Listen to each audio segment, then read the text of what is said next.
장애아동 통합교육 어떻게 생각하십니까? 안녕하세요. 반갑습니다. 초등교사 해피 이선생입니다. 오늘은 장애아동 통합교육에 대한 이야기를 해보려고 합니다. 최근 만화가 주호민 씨의 특수교사 고소와 아들의 전학과 관련하여 장애아동의 통합교육에 대한 관심이 높습니다. 과연 학교 현장에서 장애아동의 통합교육은 어떻게 진행되며 어떤 장단점이 있는지 지금부터 자세하게 이야기해 보겠습니다. 출발! 우리나라의 특수교육은 장애아동을 일반 아동과 최대한 함께 교육받을 수 있도록 합니다. 이걸 통합교육이라고 합니다. 장애아동을 특수학교에 수용하여 교육하는 것이 아닌 일반 학교 혹은 일반 학급에서 비장애아동과 함께 교육하는 방식입니다. 최근 우리나라에서는 국가 차원에서 통합교육이 강조되고 있는데, 이것은 통합교육이 장애아동의 사회화와 정상화에 도움이 될 뿐만 아니라 비장애아동을 대상으로 한 교육적 효과도 크기 때문입니다. 먼저 통합교육의 법적인 근거는 다음과 같습니다. 2023년 4월 19일 시행된 장애인 등에 대한 특수교육법 제4조 차별금지 조항입니다. 각급 학교의 장은 특수교육 대상자가 그 학교에 입학하고자 하는 경우에는 그가 지닌 장애를 이유로 입학의 지원을 거부하거나 입학 전형 합격자의 입학을 거부하는 등 교육 기회의 부여에서 차별을 하여서는 아니 된다. 21조 통합교육 1항 각급 학교의 장은 교육에 관한 각종 시책을 시행하는 경우 통합교육의 이념을 실현하기 위하여 노력하여야 한다. 저는 개인적으로 장애아 통합교육이 실보다 득이 많고 교육적 효과도 크기 때문에 필요하다고 생각합니다. 물론 이건 제 생각이고 얼마든지 다른 의견도 있을 것입니다. 실제 저도 최근 3년간 통합학급을 담당했습니다. 한 명은 지적장애였고 다른 한 명은 지체장애 학생이었습니다. 학교마다 특수학급을 부르는 명칭이 조금씩 다릅니다. 제가 근무하던 학교는 도움반이라고 칭했고 맞춤반, 사랑반, 별빛반, 도담반, 통합지원반 등 다양합니다. 제가 맡았던 지적장애 학생은 국어와 수학만 도움반에 가서 수업을 받고 다른 과목은 모두 제가 담당했습니다. 장애 정도가 그렇게 심하지 않았고 활발하고 적극적이며 운동을 좋아하던 아이였습니다. 물론 학업 성취 수준이 높지는 않았고 가끔 지나치게 흥분을 하거나 충동적인 행동을 보이는 경우가 있었습니다. 다음으로 2년 연속 맡았던 아이는 제가 근무하던 학교에서 장애 정도가 가장 심한 아이였습니다.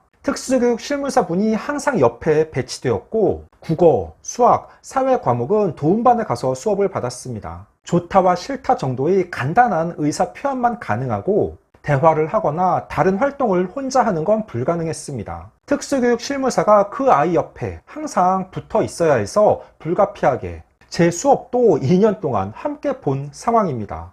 보통 아이들은 학급에 장애 아동이 있으면 그 상황을 충분히 인지하고 있습니다. 특수교사가 학기마다 통합교육에 대한 의미와 특성, 장애에 대한 교육을 해주고 담임교사 역시 지도합니다. 통합교육은 장애아동과 비장애아동 모두에게 도움이 되는 측면이 많습니다. 우선 장애아동에게 주는 영향으로는 장애아동이 정상적인 발달을 보이는 또래들과 함께 교육받음으로써 나이에 맞는 행동을 관찰하고 학습할 수 있게 됩니다. 또한 비장애아동과 상호작용을 할 수 있다는 사실도 중요합니다. 그러다 보니 장애아동의 사회성 발달 촉진에 도움이 됩니다.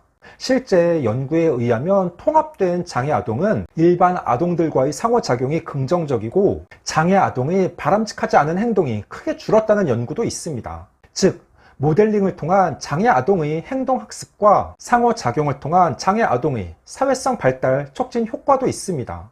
와우! 일부 학부모님들은 우리 아이의 학급에 장애아동이 있는 것을 꺼려하는 경우가 가끔 있습니다. 주호민 작가 아들이 다니던 학교도 특수학급 증설이 추진되자 비장애인 학부모들이 장애 아동이 늘어난다며 조직적으로 반대했다는 뉴스가 있었습니다. 특수교육법은 한 학급에 특수교육 대상자가 6명을 초과할 경우 반을 증설해야 한다고 규정하고 있습니다. 이건 권고가 아니라 의무입니다. A 초등학교가 특수학급을 늘리려고 하자 비장애인 학부모들은 조직적인 반대에 나서서 특수학급인 맞춤반 증설 시 근교의 맞춤반 아이들이 입학하거나 전학할 것이라며 비장애인 학생들이 사용할 교실이 부족해진다거나 안전사고 위험이 증가한다는 주장도 폈다는 것입니다. 그런데 많은 연구에 의하면 통합교육이 일반 아동에게 미치는 부정적인 영향은 없는 것으로 나타났습니다. 저는 교육대학원에서 초등특수교육으로 석사 학위를 받았고 초등특수교사 자격증도 보유하고 있습니다. 연구에 의하면 통합학급이라고 하여 일반 아동의 학업 성취에 아무런 영향을 미치지 않고 오히려 장점이 있습니다. 통합교육을 통해 일반 아동이 얻을 수 있는 장점으로는 통합 환경에서 장애 아동과 상호작용을 경험하며 장애인도 나와 비슷한 점을 지니고 있는 한 사람의 개인으로 수용하게 됩니다. 또한 통합교육을 통해 실제로 장애인에 대해서 더 긍정적인 태도를 보이는 등의 행동적인 변화를 나타내기도 합니다. 요즘에는 교과서의 그림에도 많은 변화가 있습니다. 예전에는 영희와 철수처럼 보통의 남녀 아이들이 사푸아가 대부분이었는데 요즘 교과서의 그림은 휠체어를 타고 있는 아이, 목발을 짚고 있는 아이, 피부색이 다른 아이 등 다양합니다. 갈수록 사회가 다원화되고 있습니다. 우리 아이들은 나와 다른 다양한 사람들과 함께 살아가야 합니다. 초등학교 때 장애 아동과 함께 생활하며 나와 크게 다르지 않다는 점을 아이들이 스스로 느껴보는 건 장차 성인이 되어 원만한 인간관계를 형성하는 데 도움이 될 것입니다. 예전 제가 어릴 때에는 길에서 외국인을 보면 그렇게 신기해서 오랫동안 쳐다봤던 기억이 납니다. 그런데 요즘은 그런 일이 없습니다. 워낙 외국인들이 많다 보니 자연스럽게 받아들입니다.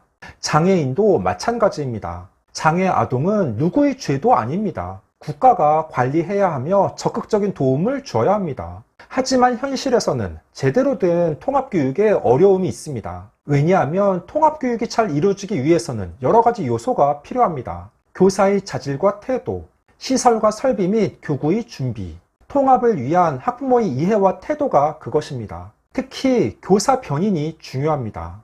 비장애 아동과 장애 아동이 함께 배울 수 있는 적절한 교수법이 필요하고 인성적 측면에서 원만한 인간관계 유지 등 교사의 태도가 중요합니다. 그런데 일선 학교에서는 장애 아동 통합교육에 대한 지식과 경험이 있는 교사가 적습니다. 일반 학부모들이 통합교육을 꺼리는 이유는 자기 자녀가 장애 아동으로 인하여 교육적으로 불이익을 받지 않을까 하는 염려 때문입니다. 하지만 선행 연구에 의하면 그것은 지나친 기우라는 게 일반적인 의견입니다.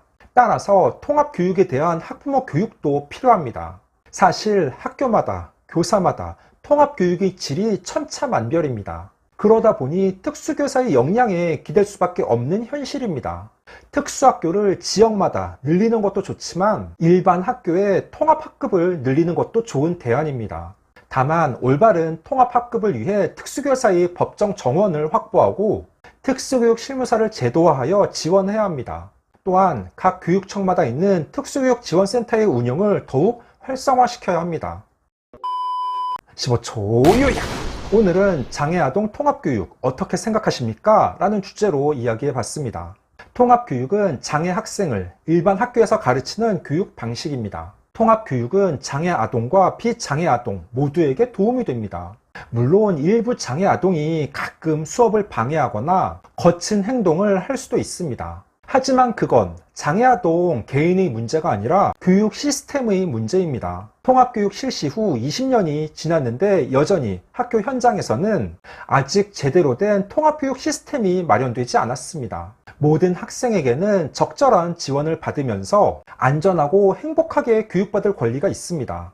이에 장애인식 개선과 제대로 된 통합교육 환경 구축을 위한 교육 당국의 노력이 절실한 시점입니다. 오늘 준비한 내용은 여기까지입니다. 앞으로도 보다 더 유익하고 재미있는 영상을 가지고 꾸준하게 계속 찾아뵙도록 하겠습니다. 이상 초등교사 해피 이선생이었습니다. 안녕.